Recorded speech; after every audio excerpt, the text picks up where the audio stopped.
Welcome to the Business Legends Podcast, where we interview business leaders and entrepreneurs so that you can learn from their successes, become inspired, and meet the people that make change happen. I'm the host of the show, Reese Arlen. I have my co-host here, Christian Webb. You know, he hasn't messed with me too much this morning, but, you know, say hello to the people. That inspired sounded a little aggressive today. Inspired! I want to be inspired. We're headed to Colorado this afternoon, so we're all a little amped up and juiced up. Today, our guest is Tripp Guin with Tripp Commercial, and we've already decided off air, which is unusual for Business Legends. You're episode number 66. We decided an off air question, which is, how did Tripp Commercial come to be? Because it's not based on your name. Nope. So I started. I was at Trammell Crow and CB Richard Ellis, and decided to start my own firm. And I actually had picked the name Atlantic Coast Commercial I was going to do.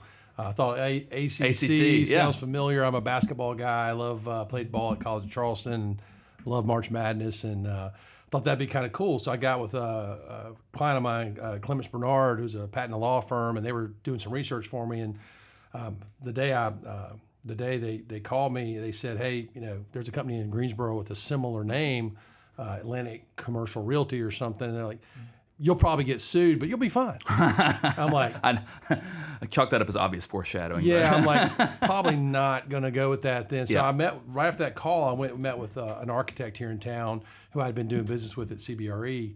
Told him I was leaving, start my own shop. And they said, "Well, we hired you because you were at the big firm and they gave us a lot of business, but we like your persistence and your passion. So we're going to stick with you, you know." And I thought, "Oh, that's great. Thank you," you know. And I walked away, and I actually left that meeting, went to a web developer. And I told her the story about persistence and passion, how they were going to keep working with me. And she goes, "Oh, let's incorporate that in your website." I'm like, "Okay, great." So she was building my website.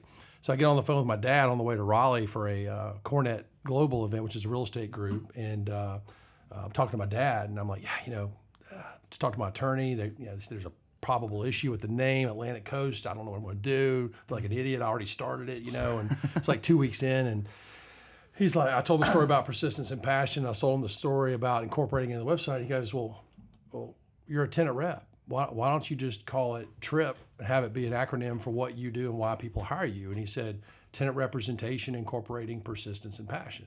So he tied together tenant representation and persistence and passion of why I keep people hire me. Yeah.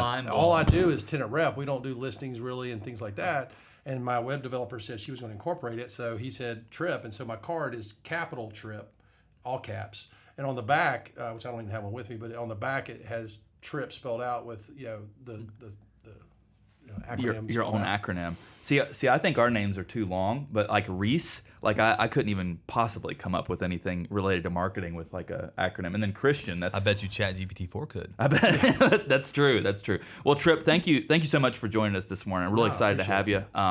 What an amazing and interesting ride. So let's go back to the start of Tripp Commercial, which we know on the lowdown in Business Legends started as ACC. Yep. So what year was this? When did this come about? January of 12. January of 2012. Okay, Yep. So congratulations on your 10 years, by the way. But this is 11. But so what made you decide? You said this persistence and passion, but what made you decide to kind of branch out on your own? Because I'm sure you were doing just fine with the big firms and stuff. I did. You know, it had been after the Great Recession. You know, we'd had a couple of rough years. It takes about a year for real estate to really feel what a lot of people feel initially. Sure. So I think 9 and 10 were kind of rough years, and then 11 was getting better. But we had a management change at my office. I had looked at moving to D.C. and working remotely from the D.C. office with a great broker up there who wanted a guy my age to go out and hunt middle market companies for him. He was a big producer. And the people in Charlotte, like, "What are you doing?" My partner supported me, but the management was like, "We don't know if this is a good fit." And then new management came in. They're like, "Yeah, that's not a good fit." And I'm not a very corporate political guy. Sure. And I inherited that from my dad as well. Oh, good. And we're not either, so you're in good company. That's right. So, you know, basically said, you know, I'd done a certain amount of revenue I brought in, and my team had done overall a certain amount of revenue. And I thought, well, if I go off on my own, I could do half the revenue I'm doing. And because I don't have the splits, I could make the same money take home. Right. And so I said, well, I'm going to do that. So I jumped out, did it. Most of my clients called me back and said, "Hey, we heard you left. We want to stick with you." So I think Corporate clients I did deals through inbound, I really didn't keep, but most of the people I had drummed up over the years and relationships stuck with me, which I came out of the gates and had a great year my first year. My second year, then I ended up hiring Peter Stipasevic, who's now at Crosland, and he assisted me as a junior broker, and then I've grown over the years and got a few more brokers on board. And, Wow. So that's kind of how it started, being my own firm, and I only did tenant rep at CB and Trammell, so tenant rep's what I've stuck with. I was an office broker. I do both industrial and office now. I've dabbled a little bit in investment sales for corporations that own their property that want to dispose of it. So the way, instead of calling ourselves tenant reps, we like to also say we're corporate services, because if it's a company, we want to help them with anything related to their space. If it's they own it and they need to sell it, that's fine. If they want to lease it or sublease it, that's fine. Acquisitions or dispositions. Gotcha. So it sounds like, at least the way you started the company was very niche specific with tenant representation, and you've expanded that horizontally a little bit into some more corporate type of things. Can you speak to that? So when you started off, did you immediately know that you wanted to be in this niche tenant representation, or did you consider other facets of real estate? Because real estate is there's a ton to it. You could do residential, you could do all sorts all things. So I didn't. I love it's a very proactive side of the business, and if you've got listings left and right, that's all you do. Then you might have. If I have a planned day, I like to stick to my plan. And when you're doing listings, people call you and say, "Hey, I want to come see your space." You should be excited to go show them the space, and I'd always be like, "Oh, I got these things I need to do." And so he sounds like me, doesn't he? Right. You sound like me. Being a tenant rep, you're kind of more with the client, and you say to the client, "When do you want to do it? Here's 2 or 3 days I'm available," and then you pick the date, and then you call the landlords and say, "Here's when our client can come. We need you to meet us then." Right. And if I tell my client, "Hey, I'm traveling Friday out of town," then they're like, "Okay, let's do it Thursday or Monday." They work around your schedule. It's just more proactive, and that's what I like about it. And the splits are better, the commissions are better for tenant reps. Usually, it's about 4% versus 2%, for a landlord. So you can do less deals and hopefully make good money. That makes perfect sense. So for somebody who knows a lot about marketing and absolutely nothing about real estate, what is a tenant rep? Tenant rep is a person who represents the buyer side or the leaser side. So when you guys go look at office space, there's someone who's going to be representing the building. That's a landlord rep. Okay. So if you said, "Hey, this guy knows what he's talking about here. We're not really sure if this is a good deal," you would call a tenant rep, and we would come in and we basically help you beat up the landlord. And the way we do that is we create competition. You know how Lending Tree says when banks compete, you win? Well, it's kind of the same concept. When landlords compete, a tenant wins, right? So if you get 3 or 4 landlords to compete for your tenancy, especially right now with things the way they are, and they're like really needing tenants, then you get them to you do a comparative analysis, and somebody gave you free rent, and somebody gave you a better rate, and you take the best of every proposal and you go back to the one you like, and you counter with those best proposals and say, "Well, we've got this deal over here. If you can match it, then you can do it." So I get it. Help get the terms down, and then what we do is we get paid when the deal gets signed. We get a percentage upon the execution of the document, and then a percentage upon the move-in or the commencement, and that comes from the landlord, which is a cooperation.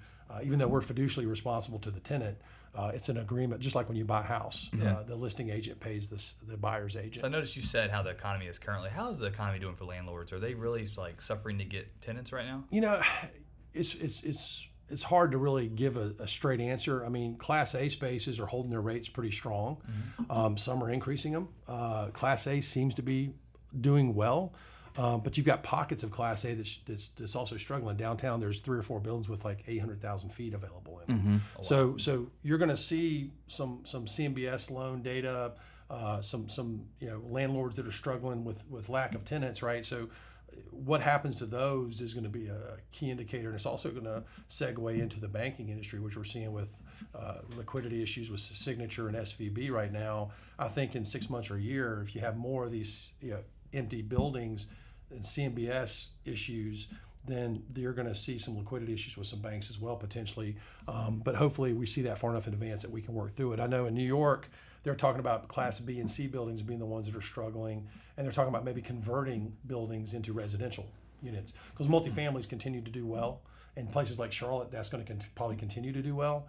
So you could potentially see Class B and C buildings becoming multifamily conversions. And real fast for our listeners, what can you go through what Class A and B and C, just given the... Yeah, there's no rhyme or reason to how they call them Class A. Yeah. You've got building downtown on the corner of Trade and Tryon that's considered Class A, that's older and doesn't have some of the new things like the Duke Energy Center when you press the floor and it tells you which elevator to go to and you get on, there's no buttons, right? And they've got the water saving measures in the building, and they got glass that's going to keep energy inside the, Sure. So some new buildings are Class A and some old buildings are Class A. So it really comes to kind of the quality of the building. Gotcha. A lot of times it's age, and if they're kept up well. But so you look at the newer, nicer buildings, those are usually Class A. The older buildings are B, and then the kind of really old buildings are C. But sometimes they'll retrofit older buildings and upgrade them, and then they'll call them Class A. There's no governing body Interesting. that really defines it. So Yeah. it is hard to explain to clients sometimes. That's interesting. Like, so these classifications aren't anything like officialized or documented, right? So, I mean, let's just They're documented on like search engines and stuff, but it's really the people who put them out there that say right. what they are. They define it as, so it's kind of an ambiguous definition Yeah. by that. That's really interesting. Like, it seems like there should be some sort of standard, like standards with maybe it's energy efficiency or some sort of things like that. And maybe there is a standard, but it's just so loosely held that it's really like, wow, that building's brand new and this building's 40 years old, but they're both Class A. Right. And they Yeah. have different systems and different things, and they're both, so Yeah, that's it could be just because it's on Trade and Tryon. Yeah, that's And true. It's nice. Yeah, that's crazy interesting. So let's go back even further a little bit. So how long have you been in real estate for now? Since 2004. 2004. Yeah. Okay. And what made you transition into that? So I sold office furniture for 6 years for a Steelcase dealership here in Charlotte, and got really good at finding leads and deals and things like that, and ended up starting a company. My first entrepreneurial venture was a company called Referral Resource. And so what I did was I read the book Rich Dad Poor Dad. Have you guys read that book? We have, yeah. So, the basement with the magazines, and he charges his friends to come in and see the magazines, and he makes all this money. I said, well, what if those magazines were leads? And I said, so all these, the vendors, the company that paid me pretty well, and they were big, so they could afford it. Right. A lot of companies can't afford to pay a full-time business development person, right? Sure. So my concept was, what if I could outsource business development? And so I created a referral resource and decided, what if it was like a seventh of a full-time person? So like I came up with a spreadsheet that showed what all you would pay a full-time business development person, and I did about a seventh of that, and then I ended up getting about 25 clients. So I was doing well. They were all happy because they were getting paying less. But what I was doing was through my calls, I was tracking when a company would move. I'd go down my list of furniture, phones, cabling, movers, carpet, and track yes, no, or maybe. Right. And then if I had a referral, I would refer it to the client and put them together with my client. And I had clients in Charlotte, Greensboro, Asheville, and Raleigh. And then when they, if they didn't have a referral, I would also track all the calls I made, yes, no's, or maybes that they might be moving. I would produce a list once a month. It's kind of lead generation list of who was going to be moving down the road. And so I did that for a few years, and in doing that, I started finding real estate deals before they had representation. Interesting. So I got my license, and I started referring deals to people, one of which was Trammell Crow. I referred it to Steve Garrett, who's a good friend of mine who's now with Atrium Health. And basically, he said, hey, man, you don't find 20,000-foot office deals. Right. Just willy-nilly. ready to go. How'd you do this? And he goes, could you do this for us? So he brought me in to meet with Tom O'Brien and Mark Deckard. There really are three of the best guys in the industry. They're kind of like, I guess, big brothers or uncles to me. Sure. And they brought me in, and I took a deal to kind of be a business development broker. And then once I was in, within a month or two, I drummed up another couple of 20,000-foot deals. And they got together and said, let's just partner up. Yeah, and make it an equal split. You're too profitable. I mean, yeah. Well, not yet, but I think they saw that I could be. And then, so my first year in the business, I got to be Rookie of the Year. Oh, wow. And so that's kind of how I landed in real estate from the furniture world. When I was doing furniture, the people who needed furniture were the real estate brokers.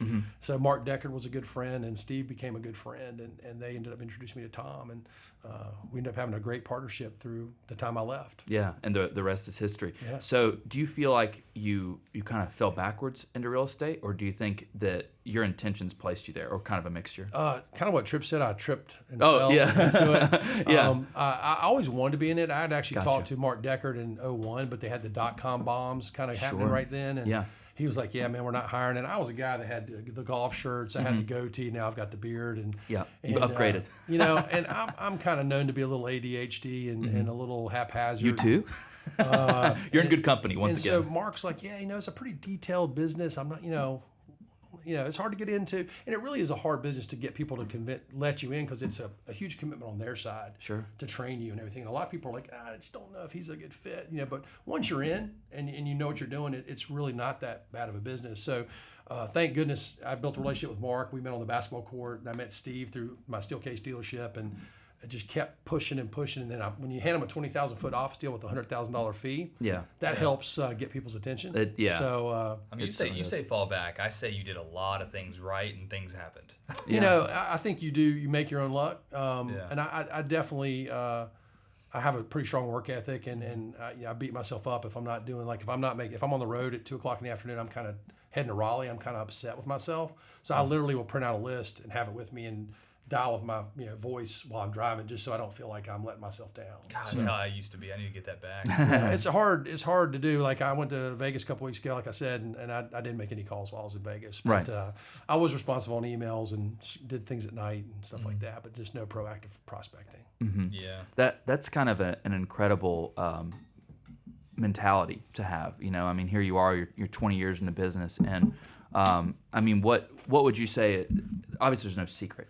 But what would you say is your incentive or your your reason for keeping the gas pedal down, so to speak?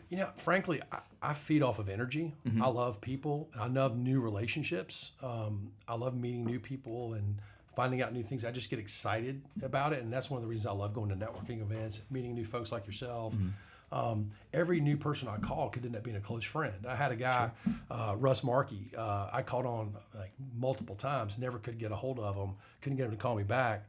And finally I ended up calling his assistant and started talking to her and got to know her and invited her to an event because I found out some things she was interested in. She came to the event. She was like, man, this is great. What can I do to help you? I'm like, I'd love to get a meeting with Russ. Mm-hmm. And she said, oh, okay. And she goes, I'll get you on his calendar. She got me on his calendar. He and I ended up, once I finally met him, we became tight. We became pretty good friends and did a lot of business with him over the years, and it grew into a multi-market account where I did a lot of work for him. And so it's just that potential relationship building that I love. Like me and you guys. Who knows, maybe we'll end up watching some Formula One races in Vegas together. Yes. So, that's the whole goal of this podcast. Convince Tripp to go to F1. Exactly. But I also try to do my best to keep in touch with everybody I've met along the way. And if I'm looking up, say, an XYZ company on the radio, on LinkedIn, and it pulls up that the CEO has 7 connections in common, I'll reach out to all 7 people, not just to try to make that connection with him, but also, how you been? It's been a while. I haven't spoken to you. Life good?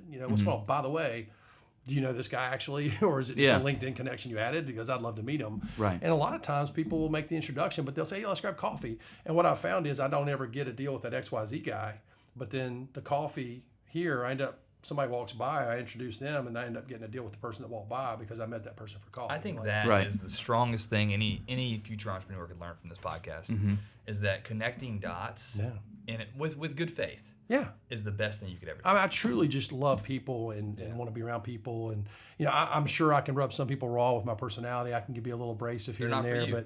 But when I realize I'm doing that, I back off. I'm like, I'm so sorry, but it's not intentional. And my wife's the best person on the planet because she's put up with me for almost 30 years. And How? No, I'm just kidding. Sandpaper, meet diamond. And my daughters too. So. Mm-hmm. Yeah, what an incredible just mentality to have. If I can pay you that compliment. Honestly, he would love Eric Powell. I swear. I think I'm gonna make that connection. God. Let's do it. I swear to God. I was about to say that. Oh, really? I swear on Storm. Storm's my dog, and he knows that I would never make a lie on Storm ever. I was just thinking about Eric because Eric has the same mentality. He attributes. Eric is a great friend of ours. He's a better friend of mine than Christian's because obviously. I don't drink whiskey. I don't drink either. We're whiskey guys, but anyways. I don't drink at all. Yeah, that's unusual for my industry because I'm out at bars and I had the beer gut forever. I just lost that weight. But people just assumed I was a drinker, and I'm like, I've never drank. Yeah, you're gonna have to. You got to text me a link to that diet. Yeah, it's awesome. Yeah, it's really cool. But Eric owns Artisan Signs and Graphics, and he attributes literally all of his success to relationship building. He met a lot of those people. He used to work for the Panthers. Mm-hmm. Yeah, and so that's where it started, and then one thing led to another. So incredible life lessons that you learn through that stuff. I agree.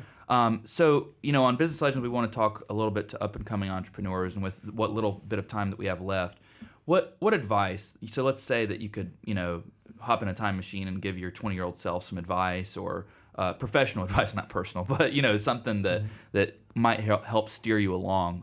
What types of things do you think that you would tell that person or somebody that's looking to branch out on their own and do something for themselves, work for themselves? Just don't be afraid to invest in yourself. Like we talked about, paying for good places, going to the Hornets game and paying for the high end stuff, to be around the right kind of people. Sure. But also, just getting into the right networking groups. Like I took a long time to find the right things. Like some of them are fun groups that have just built great relationships, like the Sportsman's Club in Charlotte. I just found out about that recently. I've been in Charlotte my whole life and I didn't even know about it. A lot of people are like, oh yeah, it's been around forever. I'm like, didn't know. I'll be asking you at lunch. Yeah, Coronet Global is a group I got into early, but not early enough. I should have done it way earlier. EO, doing that, start my company earlier. I shouldn't have waited as long. But I think everything timed well for me. But Sure. Realizing that everybody wakes up and puts their shoes on and has it. So whether it's a big corporation or a boutique firm like mine, the people who are working with the clients are really just a person, a man or woman getting up, putting their shoes on and doing the deal. And so I used to be apprehensive about calling on big companies, and now I'm not at all. So I have no fear, if you will. Do you feel like the success that you've had kind of propagates you forward to be confident with, because I'm sure it's a lot easier to make a call on a huge company now than it was 20 years ago, right? It is. Yeah. I mean, there's something to be said for confidence that comes from experience, Confidence is everything. Yeah, I mean, you have to be confident that you're going to do a great job, and people are hiring you. Yeah. And there's a reason people, some people will, if you're looking at a big firm or a small firm like mine, some companies will be afraid to hire a firm like ours because if something doesn't go well, then they don't have that excuse of, I hired the biggest firm in the world. They're safe, right? They're protected. But if they hire a boutique firm, then and something doesn't go well, then they feel like they're a little bit in trouble, right? So Sure. what I think we bring to the table is that track record we have of the companies we have worked with and the groups we're members of, the organizations, the nonprofits we've helped out with, all those kinds of things, and the relationship capital we have, is that when people hire us, even being a boutique, they feel like they have confidence in saying, look what they've done. They've got the track record. And frankly, we don't have conflicts of interest, right? So a lot of these big firms, the broker representing the deal may not be conflicted himself, but the managing director also is over the landlord broker. So what if they look at the same building, Right. and something goes awry? Is that managing director going to be more in favor of the landlord side, where they have a 200,000 foot building, or a 20,000 foot tenant Right. side? And then they're also going to sell that building, right? So they got that big potential fee there. So that's where the conflicts come in. And so we just want to have it to where people will hire us because of those things. But the track record, the history, the confidence are all part of the reason. So you currently still make cold calls to I do, enterprise yeah. clients. Wow. Yeah. How does that go for you when you call somebody you don't know? Again, man, I love the potential of a new relationship, whatever that could be. So like I've got 25 scheduled for today from 3:30 to 5:30. 25 calls. Yeah. So some of them are new, some of them are old, some of them are follow-ups. But today I got 25. Yesterday I had 30. Tomorrow I got 60 because I got a full day of open calls. Friday I'm flying to Nashville with my wife. So I'm trying to get all my calls in during the week. But I just pick up the phone and just find out, I call it, Zoom info helps a lot with getting to the right decision maker and not having to make 12 calls to get to that person. So that's helped a lot.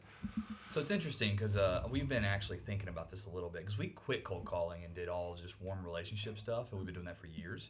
But cold calling I thought was dead. But then we hired this guy from Arsenal BG. Arsenal BG. Yeah. Great kid. His name's John. John. I don't know his last name. Sheffield. John Sheffield. Sheffield. Great kid. He's called on one of the hardest industries, period. Yeah. And it's the car dealership industry. He's calling on car dealerships to see if they want digital marketing help, right? Yeah. He's made about 90 calls. He's got me 3 appointments set with large dealerships. And I thought they were dead, and all of a sudden now I'm getting 3 appointments with somebody who doesn't even know anything about marketing that's making cold calls for us out of a place somewhere St. Louis. in St. Louis. Yep. Yep. And that's, a lot of people look at me and think that's all I do, and it's not. And so what people assume is that that's how I get all my business, but like I basically call them buckets of business development. So I've got the cold calls in one bucket, right? But then I've got the nonprofits I volunteer for end up resulting in relationships and opportunities. I've got the organizations I join like SIOR and Access Global, where I go out and go to these these conferences around the world and meet brokers. For example, I met a guy in Warsaw, Poland at a conference. We hung out till 5 a.m. at a nightclub. Oh, Come wow. back a month later, I'm at lunch with a local decision maker of a big corporation, and he's like, "Yeah, we got a contract globally, but gosh, I wish you had an office in Frankfurt because I do have a need there, and I'm not happy with those guys." I'm like, I know Andreas in Frankfurt. He's great. I was out with him at a nightclub till 5 a.m. He's awesome. And he goes, "Can you set up a call?" And I did, and we ended up getting a 100,000-foot sublease in Frankfurt, Germany. Wow. Because I went to that conference and met a guy that it turns out this guy needed. So it's kind of that connectivity we talked about earlier. Yeah. So that's a bucket, and then SIR get the excess referrals inbound, and then I send deals out to people, and then they hopefully send back to me. And then groups like EO, people say, "Hey, Tripp, I need your help on something." You can't prospect within the group, but they can call me and say, "I need help," just like they called you. So all 3 buckets work for you. Yeah, and I probably have more than 3, but yeah. So I do a lot of different, and I also have a list of targeted accounts, right? So I'm not just doing the shotgun approach; I do the rifle approach, right? So I target 150 companies, and then when I'm making 25 or 30 calls, I might make 2 or 3 where I do 10, 15 minutes of research, find the CFO, find out what organizations they're in, find if people know them on LinkedIn, and then find out whether they're going to be speaking at something and they show up. So I do that targeted stuff, and then I also do the shotgun stuff. And this kind of fills stuff more quickly, and this kind of does more corporate, long-term, multi-market kind of prospects. Interesting. So I definitely have multiple buckets where I do it. And it's funny because, like I said today on my call, my brokers, I was like, I might make 30 calls today. Then I'll go to lunch with somebody, and somebody will walk by at lunch, and they'll say, "Hey, here's an introduction. You get that deal. You got nothing from these 30 calls." And then 3 months later, when you're actually finishing this deal, someone from these 30 calls calls you back and says, "Hey, we need your help." And you go back and help them. And then when you're touring them, you meet somebody else, and then that deal. It's just. Well, I appreciate it, Tripp. You might have lit a new fire under my feet. Yeah. Well, yeah. Been doing some thinking. That will be excellent. Tripp, you've been a spectacular guest. Can't wait to pick your brain a little bit over lunch. Yeah, man. I actually got my funny question today. So at the end of Business Legends, we like to close out with like just a critical thinking question or funny question. So this is my question for you, and it's not really that good to tell you the truth. But so of all the high-rise buildings in Uptown Charlotte, which one is your favorite and why? The Hearst Tower was my favorite because that's the first kind of. I always wanted to work in a downtown environment. I didn't know how you did that. I always thought you just, went on, looked on the side of the building, called the company, and asked to work for them. I didn't know how it worked. So Sure. when I went to work for Trammell Crow, it was like my first big professional services job, and the building is kind of spectacular. It's kind of Gothic feel to it. Yeah. It gets bigger at the top. And the view there was just, I could see the mountains on a clear day, and it was just like the airport landing, and it just made me feel like I'd arrived and I'd done well, and it was be proud to be part of such just a legendary. I don't know if you guys know about Trammell Crow, but there's an autobiography. Read that if you get a chance. It explains the whole real estate industry, but I really felt like I'd hit some life goals. Now I'm in the 112 South Tryon building, which is a historic building, so that's kind of taken over, I guess. But because I'm on Trade and Tryon, I own my office condo. Oh wow, that's awesome. So it's kind of neat to be an owner on Trade and Tryon downtown. But the Hearst Tower just always holds a special place in my heart because of the look and feel of it, and then just kind of the impact it made. I got a much better question. So, do you have 2 daughters? I have 3 daughters. 3 daughters, and 2's in North Carolina, and 1's in NC State. One's at Carolina. She's graduating in May, going to work Heels. for Ernst & Young Yeah. as a financial consultant in the big building downtown. She Oh, figured out how all to get that right. job Come out of back college. home. And then Madeline is a freshman in NC State computer science. She wants to make video games. Oh, okay. Cool. And then my youngest daughter, Ava's a junior in high school at Weddington, and she is into fashion and business, very driven. And she actually got asked to be in New York Fashion Week coming up in September, so we're planning to do that. So at 16 years old. So Wow. So my question is, if your 2 oldest graduate on the same day and they're coming home, how do you decorate the house? Oh, and just to give some background on that, oldest goes to Chapel Hill. oldest goes to Chapel Hill, Yeah. and then middle goes to NC State. But they're graduating on the same day in this scenario. How do you decorate the house? My wife is the big decorator, so I'm going to leave that up to her, and I'm going to let her take Oh, answer. smart on answer. anything that she does. Smart But answer. we have a flag in front of the house. It's a house divided. On her car, she has a house divided sticker in both North Carolina and NC State. So Yeah. I have a feeling that the house will be Half and half. Half and half. Yeah. And then You just have to go purple. And Grace and blue Grace together. would be nice about everything, and then Madeline, who's very quiet, would give Grace crap about everything. So Oh, nice. It'd be fun to watch. She's like the savage. That's Oh, she just will come out and call you out in a heartbeat. Like, she's a truth serum. Oh, That's yeah. what she is. oh yeah, love those it, will I make love you humble. Grace is a people pleaser. Madeline's a truth serum, and Ava just does not take anything. Oh, really? She'll come after you. Interesting. Very bulldogish. You know, So I have a just daughter as well now, by the way. 6 Yeah. months. Congratulations. just Look the, into Y Guides. Oh, the- what? Best thing I ever did for my girls. the Y guides. Y Guides, Indian Guides. It's through the YMCA system. It starts at 5 years old. It's the best thing I ever did for my girls. Why guys? It's a great relationship. It's also ancillary benefits. You get meet a lot of great dads. Cool. I'll tell you about it afterwards. Yeah. Well, Tripp, thank you so much for joining us. And again, it's been a pleasure. Can't wait for lunch. You too, man. Appreciate Yep. you. Thanks. Thank you.